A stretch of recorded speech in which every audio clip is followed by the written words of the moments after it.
Shit. I'm sorry, I'm used to a different kind of stage. I keep doing that. I actually am a recovering alcoholic, and there are some pretty wild stories about those times that I'm sure somebody else could tell you. I don't remember any of it. When I got out of rehab, I was told that to stay sober, I would probably have to find God. And I was like, me? Like, I'm supposed to find God? But hasn't that been the project of humanity since like the dawn of time, and you want me to do? Like, I can't even find my phone if I leave it in another room of the house. I have to get someone to call me, and you want me to... But then I thought, hey God, I'm immortal here. Aren't you supposed to be all omniscient and omnipresent? Can't you find me?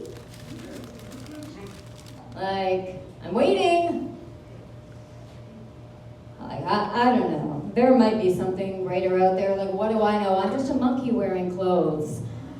But I'm fairly certain it's not the biblical guy. And it's not even because of the resurrection or the vengeful floods. It's just because of that one commandment. Thou shalt have no other gods before me.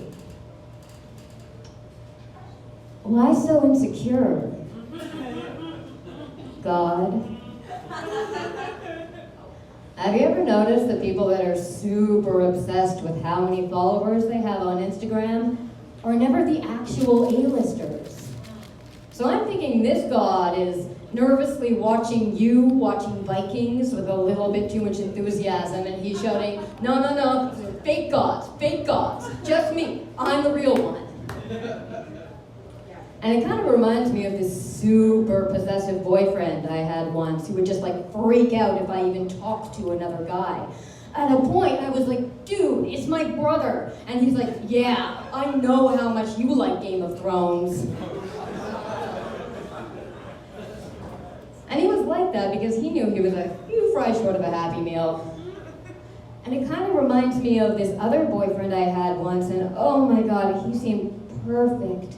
And we made all these plans for our future together. But then at a point, he wanted me to start sending him money. And I never actually met him in person. God's a catfish. God is a metaphysical catfish. And, if that guy exists, and he really does care whether or not we all believe in him, wouldn't it stand to reason he could just make everybody believe in him? Like, at least give everybody a copy of the same book. Like, come on. It would be like if I was casting my own season of The Bachelorette. Like, I'm looking for love. I want all the guys to fall in love with me. However, I just decide to make a whole bunch of them gay. I decide to give some of them an Asian fetish, and I just make it so some of them will never even meet me. I'm not exactly stacking the odds in my favor. But I get it. People have said to me a few times, you're thinking about this whole God thing too much. It's not a brain thing, it's a feeling thing. You just kind of gotta feel God's love inside of you to know that it's real.